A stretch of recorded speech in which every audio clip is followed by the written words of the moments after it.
Hello.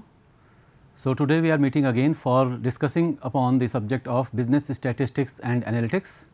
Business statistics and analytics, which is a subject of the first semester of MBA in AKTU, and in this now we are going to discuss about on unit 4 the topic of binomial distributions. Unit 4 में आप लोग probabilities के बारे में पढ़ रहे थे और प्रोबेबिलिटी के अलावा आप जो थ्योरेटिकल डिस्ट्रीब्यूशंस हैं, प्रोबेबिलिटी के थ्योरेटिकल डिस्ट्रीब्यूशंस, उनके बारे में डिस्कशन यहाँ पर है।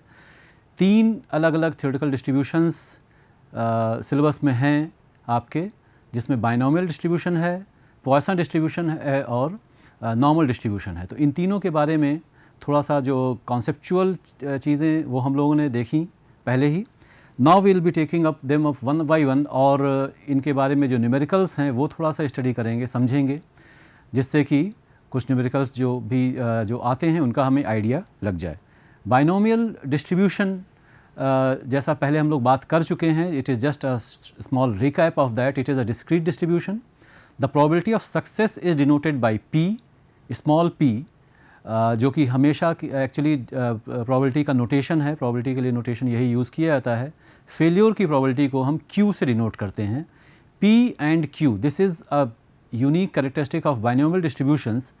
In most of the cases, P and Q will either be equal or they will be nearly equal. N is the number of times experiment is repeated, and N will not be very large in case of binomial distribution. Another specific characteristic of binomial distributions. As N increases, the binomial distribution will tend towards a normal distribution. तो actually इसका मतलब हुआ कि normal distribution और binomial distribution में जो basic difference है वो N पे डिपेंड करता है। N की वैल्यू छोटी होगी तो बाइनोमियल डिस्ट्रीब्यूशन होगा। Same distribution will be binomial distribution. जैसे जैसे N इंक्रीज़ करता है वैसे वैसे the binomial distribution it moves towards becoming a normal distribution. पहले हम लोग ये भी समझ चुके हैं कि अगर हम R सक्सेसेस की प्रोबेबिलिटी देखना चाहते हैं in case of a binomial distribution, तो PR, the probability of R successes, is given by NCR, the combination of n things taken R at a time, P to the power R, probability of success to the power R, multiplied by Q, probability of failure to the power n minus R. तो ये R की value अगर हमें पता है, N की value पता है, P और Q की वैल्यू पता है, तो ये वैल्यूज़ हम यहाँ पे सब्स्टिट्यूट करके आसानी से जो प्रोबेबिलिटी है उसकी वैल्यू पता कर सकते हैं। तो एक एक करके कुछ हम लोग क्वेश्चंस देख लें, किस तरीके से क्वेश्चंस पूछे जाते हैं। बाइनोमियल का क्वेश्चन, बाइनोमियल डिस्ट्रीब्यूशन का क्वेश्चन रिसेंट पास्ट में नहीं आया है AKTU में, लेकिन कभी कभी इससे भी थोड़ा धोखा हो जाता है, क्योंकि कुछ चीज़ें जो नहीं पूछी गई हैं वो पूछ ली जाती हैं, जो उतना रेगुलरली नहीं पूछी जाती हैं वो भी आ जाती हैं। तो we should be prepared with such questions. ये एक बहुत ही सिंपल क्वेश्चन बाइनोमियल का है, कुछ इससे थोड़े से और टेढ़े सवाल भी हम लोग देखेंगे आगे। But we are going to start with this question which was asked in the year 2004। A binomial variable x satisfies the relation 9p x is equal to 4, that means 9 times probability of 4 successes is equal to the probability of 2 successes, p x is equal to 2, and n की value जो दी हुई है वो 6 है। तो a binomial variable satisfies the relation 9p x is equal to 4 is equal to p x equal to 2 when n is equal to 6. We have to find the value of the parameter p, that is we have to find the probability of success, p की value चाहिए, और एक single success की probability भी हमको चाहिए। x is equal to 1 जब होगा तो कितनी प्रोबेबिलिटी होगी ये हमको पता करना है। Obviously the basic formula for binomial distribution is, जो कि हमने पिछली स्लाइड में भी देखा, अभी भी आपके सामने लिखा हुआ है, PR is equal to NCR, P to the power R, Q to the power n minus R. This is the formula that we will be using for solving this particular question. So, let us see how we are going to proceed. We obviously know that if the probability of success is P, जो कि हम मान करके चल रहे हैं ये P है, P की ही वैल्यू हमको पता करनी है, then the probability of failure, probability success की अगर P है तो probability of failure will be 1 minus P, because P and Q are mutually exclusive and P and Q are exhaustive. The probability of success and failure, these are two events which are mutually exclusive and exhaustive. तो इन दोनों की जो probabilities होंगी इनका sum 1 होगा। अगर इनका sum 1 है तो एक की वैल्यू अगर पता है तो दूसरे की वैल्यू हम 1 में से सब्ट्रैक्ट करके निकाल सकते हैं। तो q will be 1 minus p। Given it is given that in the question n is 6, और दूसरी चीज़ जो दी हुई है जिसको यूज़ करके हम p की वैल्यू तक पहुँचेंगे, 9px is equal to 4 is equal to px equal to 2। तो px equal to 4, px is equal to 4 मतलब x का मतलब यहाँ पे हुआ r की वैल्यू 4 है, n की वैल्यू 6 है, तो 9 times 6c4 p to the power 4 q to the power 6 minus 4, और q की वैल्यू है 1 माइनस p, तो 1 minus p to the power 6 minus 4। तो इसको हमने एक्सपैंड करके ऐसे लिख लिया, ये आसानी से हमको ये चीज़ आ गई, मिल गई। इसी तरीके से इक्वेशन के राइट हैंड साइड पे जो वैल्यू दी हुई है, जो चीज़ दी हुई है, उसको जब हम लिखेंगे तो P X is equal to 2, तो हमें मिला 6c2 बिकॉज x और r is equal to 2, P square r ही या x ही यहाँ पे पावर में चला जाएगा, and 1 minus P to the power 6 minus 2। ये इक्वेशन, इस इक्वेशन में केवल एक वेरिएबल है, वो है p जो कि प्रोबेबिलिटी है सक्सेस की, उसी को हमें कैलकुलेट करना है। इस इक्वेशन को जैसे ही हम सॉल्व करेंगे वैसे ही हमें p की वैल्यू मिल जाएगी। Step by step the equation has been solved in front of you. So when we write the value of 6c4 की वैल्यू हो गई factorial 6 upon factorial 4 into factorial 6 minus 4, factorial 6 upon factorial 4 into factorial 6 minus 4। बाकी चीज़ें वैसे ही लिखी हुई हैं, p to the power 4 हो गया, 1 माइनस p होल स्क्वायर हो गया, इज़ इक्वल टू दूसरी तरफ 6c2 है, तो factorial 6 upon factorial 2 into factorial 6 minus 2, ये मिल गया हमें। p square as it is आ गया 1 minus p to the power 6 minus 2 यानी कि 1 minus p to the power 4, ये चीज़ हमको मिल गई। देन इसी को जब हम आगे बढ़ाएंगे तो p की पावर 4 यहाँ पे है, इधर LHS पे p की पावर स्क्वायर यहाँ पर है, तो ये कट जाएगा, यहाँ पर केवल पावर 2 बचेगी। इसी तरह से 1 माइनस पी का स्क्वायर है राइट LHS पे, और यहाँ पर 1 minus P to the power 4 है, तो 4 की जगह यहाँ पर भी स्क्वायर बचेगा, जिसका मतलब है, और बाकी चीज़ें भी कट करके 6 फैक्टोरियल 6 यहाँ है, फैक्टोरियल 6 यहाँ है, ये भी ख़त्म हो जाएगा। फैक्टोरियल 6 माइनस 4 फैक्टोरियल 2 हो गया, और फैक्टोरियल 2 इधर है, ये भी ख़त्म हो जाएगा। फैक्टोरियल 4 यहाँ है, और फैक्टोरियल 6 माइनस 2 4 यहाँ पे भी है, ये भी ख़त्म हो जाएगा। तो बचा क्या, p स्क्वायर, 9p स्क्वायर, 9 बचा, p स्क्वायर बचा, 9p square is equal to 1 minus p whole square, 9p square is equal to 1 minus p whole square. इसको हम ऐसे भी लिख सकते हैं, इसका मतलब 9 की जगह हमने 3 अगर लिख दिया तो 3p square is equal to 1 minus p square, और दोनों तरफ से अगर हम स्क्वायर्स को एलिमिनेट कर दें तो हमें मिल जाएगा 3p is equal to 1 minus p, 4p is equal to 1, that is p is equal to 1 minus 4। q की वैल्यू पूछी तो नहीं गई है, लेकिन q की वैल्यू भी हमें साफ साफ इसका मतलब मिल सकती है, q इज इक्वल टू 3/4। तो हमसे जो p की वैल्यू पूछी, दो चीज़ें पूछी गई थी हमें, एक तो p की वैल्यू पूछी गई थी, वो हमने निकाल ली। अब सिंगल एक सक्सेस की जो प्रोबेबिलिटी है px इज इक्वल टू 1, वो भी हमें कैलकुलेट करना है, तो वो इस तरीके से हम कैलकुलेट कर सकते हैं। फॉर्मूला हमारे पास है, उस फॉर्मूले में जब हम वैल्यूज़ रखेंगे, सिंगल प्रोबेबिलिटी, सिंगल सक्सेस की प्रोबेबिलिटी क्या है, 6c1 इंटू 1/4 p की value into 3/4 to the power 5 q की वैल्यू टू द पावर 5, और इसे जब हम सिंप्लीफाई कर रहे हैं तो हमें आंसर मिल रहा है 729/2048। You can leave this at 3 to the power 6 to the upon 2 the power 11 also, इतने पे भी अगर छोड़ देंगे तो इन जनरल पूरे मार्क्स ही मिलेंगे। ठीक है, तो this is simply how we solve a binomial. एक नॉर्मल सीधा सा जो डायरेक्ट क्वेश्चन एक बाइनोमियल डिस्ट्रीब्यूशन का, इस तरीके से हम सॉल्व कर सकते हैं। सीधा सीधा तरीका ये है इसको सॉल्व करने। अब थोड़ा सा और कॉम्प्लिकेटेड क्वेश्चंस की तरफ हम लोग थोड़ा मूव करते हैं। तो ये पिछले क्वेश्चन में तो सीधे सीधे डेटा दिया हुआ था, यहाँ पर हम थोड़ा सा एक रियल लाइफ सिचुएशन ले रहे हैं। ये क्वेश्चन आपसे पूछा तो पहले नहीं गया है, लेकिन बाइनोमियल के ऊपर अगर कुछ कॉम्प्लिकेटेड की चीज़ पूछी जा सकती है तो एक ज़्यादा कॉम्प्लिकेटेड नहीं बल्कि एक बहुत ही सिंपल सा भी क्वेश्चन है। इसको जब हम करेंगे तो समझ में आ जाएगा कैसे इसको करना है। The incidence of N occupational disease in an industry is such that the workers have a 20% chance of suffering from it, what is the probability that out of 6 workers taken at random 4 or more are going to suffer from this disease? तो क्या दिया हुआ है, किसी एक industry की बात कर रहे हैं, वहाँ पे किसी एक ऑक्यूपेशनल डिजीज़ की बात कर रहे हैं, because of being a part और because of working in a particular industry जो डिजीज़ आपको हो सकती है that is known as an occupational disease, you all know of that. तो चांसेस क्या हैं ऑक्यूपेशनल डिजीज़ होने के किसी भी वर्कर को? It is 20%।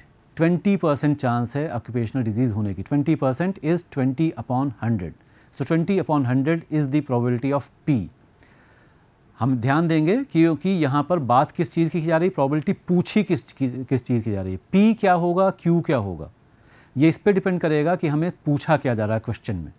We are being asked that the probability to get the probability of some workers 4 workers out of 6 suffering from a particular disease. तो suffer कर रहे हैं, इस ये सक्सेस हो गया। अगर हमसे पूछा जाता कि क्या प्रोबेबिलिटी है कि 4 या 2 या 3 वर्कर्स कि उस डिजीज़ से सफ़र नहीं करेंगे, तो सफ़र ना करना सक्सेस हो जाता। तो सक्सेस किस तरह से हम डिफ़ाइन कर रहे हैं? सक्सेस डिफ़ाइन कर रहे हैं जिस चीज़ की probability is under question, which type of probability is under study, which is what is the subject of our problem. तो जो प्रॉब्लम में है वो चीज़ हमारी सक्सेस हो गई।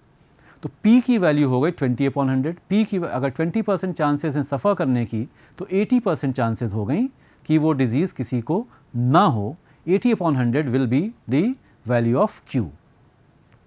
PR, the probability of R successes, R here is 4, the probability of 4 successes is NCR, N is 6, 6C 4, P to the power R is 4, तो and P is 20/100, 20/100 to the power 4 and Q 80/100 to the power 6 - 4। ये simple formula यहाँ पे लगा देना है और हमको answer मिल जाएगा। तो जैसा कि अभी मैंने आपको बताया, इस तरीके से ये क्वेश्चन सॉल्व किया जाएगा। So P R is equal to N C R, P to the power R, Q to the power N minus R. ये छोटा सा फॉर्मूला आपको बिल्कुल टिप्स पे होना चाहिए। ये अगर आपको याद है तो बाइनोमियल डिस्ट्रीब्यूशन में ज़्यादा कुछ कॉम्प्लिकेटेड क्वेश्चंस ज़्यादा पूछने की कोई गुंजाइश खास है नहीं। इसमें थोड़ा सा एक आध चीज़ पूछी जा सकती है, आगे के हम लोग क्वेश्चन देखेंगे। तो P की वैल्यू 20/100, 20/100 का मतलब 1/5 हो गया। Q की वैल्यू जब अगर P 1/5 है तो Q 80/100 या 4/5 हो गया। N 6 दिया ही हुआ है। R की वैल्यू अब यहाँ पे क्या होगा, 4 और more workers are suffering from this particular disease. तो 4, 5, 6, 4 एंड 5 एंड 6 ये तीनों ही वैल्यूज़ R की हमको लेनी पड़ेगी। P4 भी चाहिए, प्लस P5 चाहिए, प्लस P6 चाहिए। ये पूरा क्वेश्चन यहाँ पे सॉल्व मैंने नहीं किया है क्योंकि जो तरीका है वो आपको पता है। उसी तरीके से यहाँ पर जो फॉर्मूला आपके सामने है, आप P4 निकाल लेंगे, आप P5 निकाल लेंगे, आप P6 निकाल लेंगे और तीनों को जो ऐड करेंगे तो you will get the answer to this particular question. तो probability that out of 6 workers 4 और more suffer from the disease, तो ये हो गया P4 plus P5 plus P6। अलग अलग तरीके से अलग अलग छोटे छोटे वेरिएशंस इस क्वेश्चन में डाले जा सकते हैं। The probability that exactly 4 workers suffer from this particular disease, तो हमें केवल P4 निकालना है। द प्रोबेबिलिटी दैट 4 और less workers suffer from this disease, तो हमें चाहिए P4 भी चाहिए, P3 भी चाहिए, P2 भी चाहिए, P1 चाहिए और P0 चाहिए। और ये सारे निकाल करके हम ऐड कर देंगे तो हमें वो प्रोबेबिलिटी भी मिल जाएगी। अलग अलग तरह के ये वेरिएशंस भी हम लोग थोड़े से आगे देखेंगे। ये कैलकुलेट करना है तो इस तरह से कैलकुलेट होकर के आंसर जो हमें फाइनली मिल रहा है इट इज़ 0.01696। सारा सॉल्व करके P4 निकाल करके, P5 निकाल करके, P6 निकाल करके और हमने इस तरह से उसको सॉल्व कर दिया और ऐड करके we get the value as 0.01696। आगे बढ़ते हैं और अलग अलग तरह के जो कुछ क्वेश्चंस और देखते हैं। ये एक रियल लाइफ एग्जाम्पल कुछ हो सकता है, बहुत ही बेसिक तरीका का एग्जाम्पल यहाँ पर लिया गया है, केस लिया गया है। ऐसा एग्जैक्टली में भी नहीं हो, लेकिन कभी कभी जैसे अगर आप कोई MCQ टेस्ट है और ट्रू फॉल्स टेस्ट है उसमें कुछ गेस कर रहे हैं, कुछ भी आइडिया नहीं है, तो क्या चांसेस हैं पास होने के। What is the probability of गेसिंग correctly at least 6 out of 10 answers in a true false type of objective test, of which the candidate has no knowledge at all. Simple है। हम एक टेस्ट देने जा रहे हैं, एक ऑब्जेक्टिव टाइप, एक MCQ टेस्ट है। MCQ में 2 ही ऑप्शंस हैं, ट्रू फॉल्स टाइप टेस्ट है। ट्रू फॉल्स टाइप टेस्ट है, 10 क्वेश्चंस हैं, 10 क्वेश्चंस हमको आंसर करने हैं। The candidate unfortunately has no knowledge of the questions and their answers. बिल्कुल भी पता नहीं है, बिल्कुल आपकी फील्ड का वो टेस्ट है ही नहीं, ऐसा देने क्यों जाएंगे, खैर बिना पढ़े लिखे चले गए। तो अब लेकिन हमने पढ़ा तो नहीं, लेकिन कम से कम 60% मार्क्स भी चाहिए हमको। 6 out of 10 answers we want to be correct, at least 6 at least 6 क्यों? क्योंकि 6 से ज़्यादा में तो कोई प्रॉब्लम नहीं है ना। तो या तो 6 सही हो जाएं, या 7 सही हो जाएं, या 8 या 9 या 10। एग्जैक्टली पिछले तरह का क्वेश्चन ये है, बस इसमें लेकिन ये नहीं दिया हुआ है कि प्रोबेबिलिटी सक्सेस की क्या है। सक्सेस की प्रोबेबिलिटी, सक्सेस मतलब यहाँ क्या हो गया, हमने तुक्का लगाया, हमने गेस किया कि ट्रू है और ट्रू हो जाए, हमने गेस किया कि फॉल्स है और फॉल्स हो जाए, तो ये सक्सेस हो गया। हमने गेस किया कि ट्रू है और फॉल्स हो गया एक्चुअली, और हमने गेस किया कि फॉल्स है, एक्चुअली वो ट्रू हो गया, तो ये फेलियर हो गया। तो सक्सेस हो गया हमारा गेस सही होना, फेलियर हो गया हमारा गेस गलत होना। अगर हमें बिल्कुल भी नॉलेज नहीं है तो हर क्वेश्चन के सही होने की प्रोबेबिलिटी ऑब्वियसली 50% होगी और गलत होने की प्रोबेबिलिटी भी 50% ही होगी। तो the probability of success P is 1/2, the probability of failure Q is again 1/2। N is 10 क्योंकि टोटल 10 क्वेश्चंस हैं, और R की value 6, 7, 8, 9, 10। P6, P7, P8, P9, P10 ये निकाल करके सबको हमें ऐड कर देना है, हमें आंसर मिल जाएगा। किस तरीके से? तो PR is equal to NCR P to the power R Q to the power N minus R। हर स्लाइड पे करीब करीब मैं ये फॉर्मूला इसलिए दे रहा हूँ जिससे कि ये आपके दिमाग में पूरी तरह से बैठ जाए। P की वैल्यू अभी मैंने बताया आपको 1/2 यहाँ पर आ ही रही है। Q की वैल्यू अगर P 1/2 है, सक्सेस की प्रोबेबिलिटी 1/2 है, तो Q भी 1/2 होगा। 10 क्वेश्चंस हैं इसलिए N 10 है, और R 6, 7, 8, 9, 10 जैसा कि अभी देखा हम लोगों ने। इसको पूरी तरह से सॉल्व नहीं किया गया, अगर आप इसे सॉल्व करेंगे तो the answer that you should get is 0.37, around 0.37, 0.38 के करीब इसका आंसर आना चाहिए।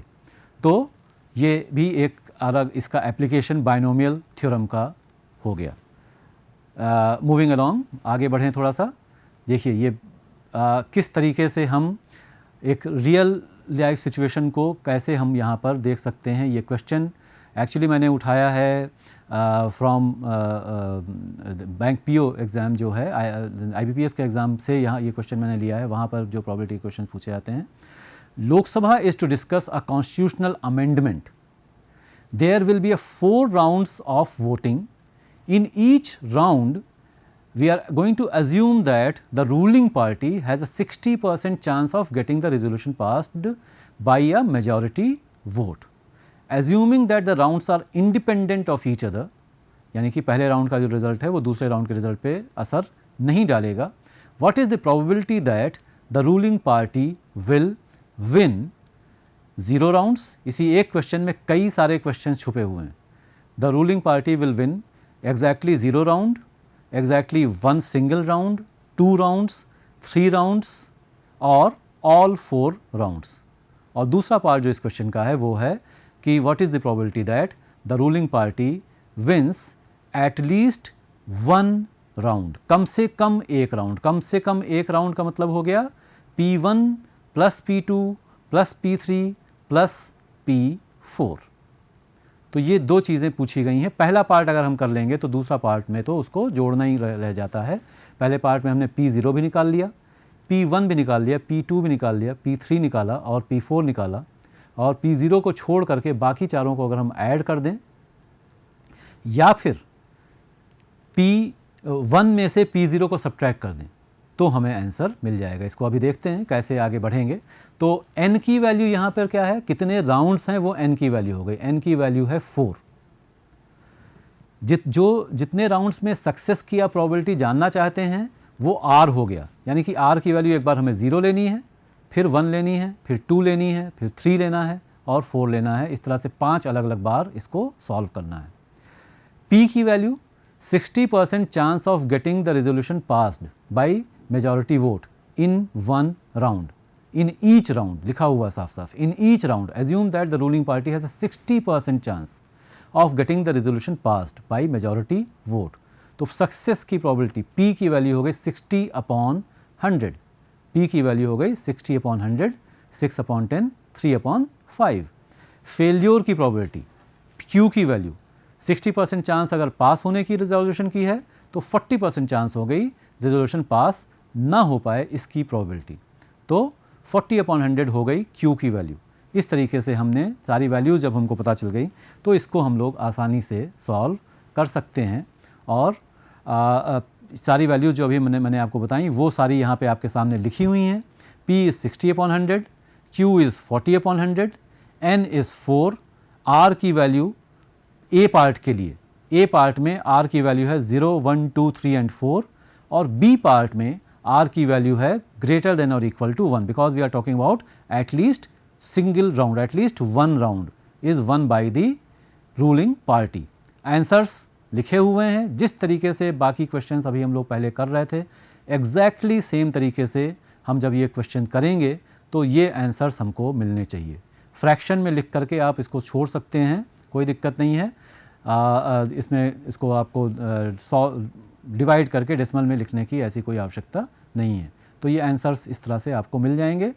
और आप थोड़ा सा अगर आप ध्यान दें तो आप देख सकते हैं P0 16/625 है, पहला वाला P0 है, ये पहला P0 हो गया, ये P1 हो गया, ये P2 हो गया, ये P3 है, ये P4 है।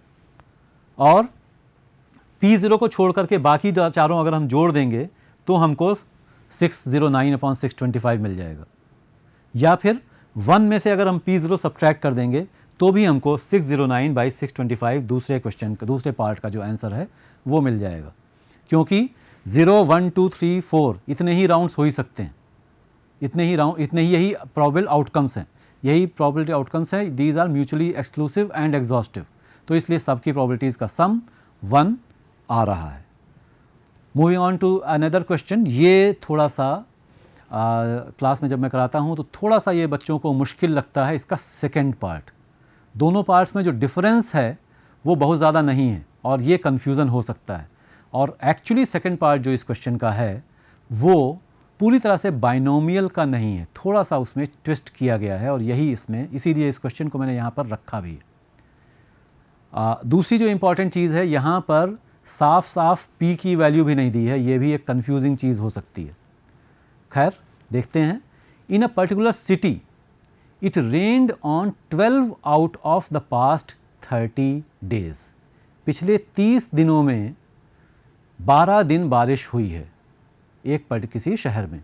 Find the probability that in a particular week it rains on any 3 days and the remaining 4 days are dry.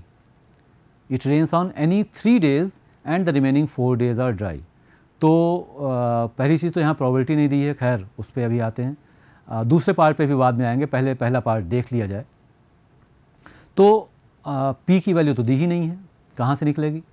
अगर ध्यान दें फर्स्ट स्टेटमेंट पर क्वेश्चन के, in a particular city it rained on 12 out of the past 30 days, ये statement हमें दिया ही इसलिए दिया गया है जिससे कि हम प्रोबेबिलिटी P की वैल्यू निकाल सकें। 30 में से 12 दिन अगर बारिश हुई है तो किसी भी दिन बारिश होने की जो प्रोबेबिलिटी है वो हो गई 12/30। 30 में से किसी 12 दिन अगर बारिश हुई है, सॉरी उल्टा हो गया, किन्हीं 30 में से किन्हीं 12 दिन, हाँ बारिश अगर हुई है तो 12/30 is the probability of success. P की वैल्यू हो गई 12/30। 12 दिन बारिश हुई है तो 18 दिन बारिश नहीं हुई है तो उसकी प्रोबेबिलिटी हो गई 18/30। तो P और Q की वैल्यू निकल आई। Rains on any 3 days, success R जो है वो 3 हो गया, और वीक की बात हो रही है तो N की वैल्यू 7 हो गई। तो इस तरीके से तो ये हो जाएगा पहला पार्ट। दूसरे पार्ट में लेकिन हम कह रहे हैं कि केवल पहले 3 दिन ही बारिश हो, तो पहले दिन बारिश हो इसकी प्रोबेबिलिटी 12/30, दूसरे दिन बारिश हो इसकी प्रोबेबिलिटी 12/30, तीसरे दिन बारिश हो इसकी प्रोबेबिलिटी 12/30, और चौथे दिन बारिश ना हो 18/30, अगले दिन उसके 5वें दिन बारिश ना हो 18/30, छठे दिन बारिश ना हो 18/30, 7वें दिन बारिश ना हो 18/30, और इन सबको हम अगर प्रोडक्ट निकाल लेंगे इनका तो हमें सेकंड पार्ट का भी आंसर मिल जाएगा। पहला पार्ट क्योंकि एग्जैक्टली सेम है पुराने क्वेश्चंस की तरह से, इसलिए उसको सॉल्व नहीं किया है गया है। दूसरे पार्ट को आप देख सकते हैं 1/p, पहले दिन बारिश हो रही है, दूसरे दिन बारिश हो रही है 1/p, तीसरे दिन बारिश हो रही है 1/p, अगले दिन बारिश नहीं हो रही है 1/q, उसके बाकी तीनों दिन बारिश नहीं हो रही 1/q 1/q 1/q, और आंसर आपको दिया हुआ है। यही आंसर्स आएंगे अगर आप इनको भी सॉल्व करेंगे तो। Another question, the probability of passing a physics practical examination is known to be 80%. 25 batches of 6 students each give the examination. In how many batches will 5 or more students pass? वैसा ही सवाल ये भी हो गया। 80% chance है success की, तो P की वैल्यू हो गई 80%, 80/100। 25 बैचेज़ हैं तो N की वैल्यू 25 हो गई। थोड़ा सा इसमें, हाँ, ये इसलिए इस क्वेश्चन को लिया है मैंने, ये इसको देख लें। यहाँ पर एक कैपिटल N दिया हुआ है, 25 बैचेज़ हैं, और पूछा ही नहीं जा रहा है कि सक्सेस की प्रोबेबिलिटी क्या है, पूछा जा रहा है कितने बैचेज़ ऐसे होंगे जिसमें 5 या उससे ज़्यादा स्टूडेंट्स पास होंगे। तो पहला स्टेप तो है 5 या उससे ज़्यादा बच्चों के पास होने की प्रोबेबिलिटी निकाल लें, P5 निकाल लें यानी कि, और P6 निकाल लें। और P5 और P6 दोनों को जब टोटल करेंगे तो क्योंकि 25 बैचेज़ हैं, तो एक बैच में जो प्रोबेबिलिटी है 5 या 6 सक्सेसेस की, वो P5 या वो P6 हो गई। लेकिन 25 बैचेज़ क्योंकि हैं, तो ऐसे कितने बैचेज़ होंगे जिसमें कि 5 या 6 बच्चे पास हों, तो उसको हमने 25 से मल्टीप्लाई कर दिया। We get the answer as 16.384।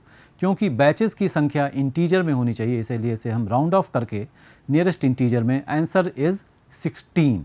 So there will be 16 batches of 6 students each given the examination in which 5 or 6 students are going to pass.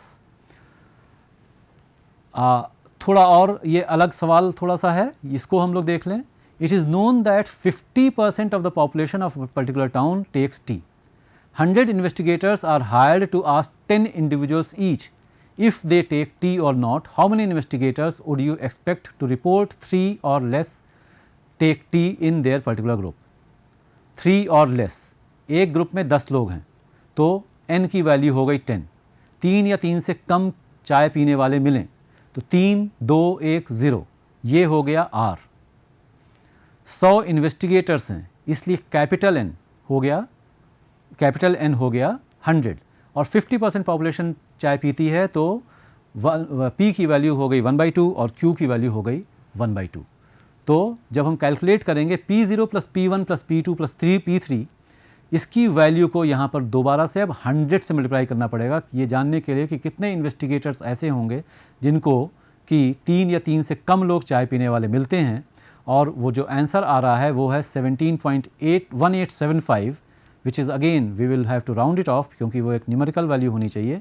तो 17 आ रहा है, इंटीग्रल वैल्यू के केस में 17 आ रहा है, तो 17 is the answer in this case. तो ये बाइनोमियल डिस्ट्रीब्यूशन के कुछ क्वेश्चंस हैं।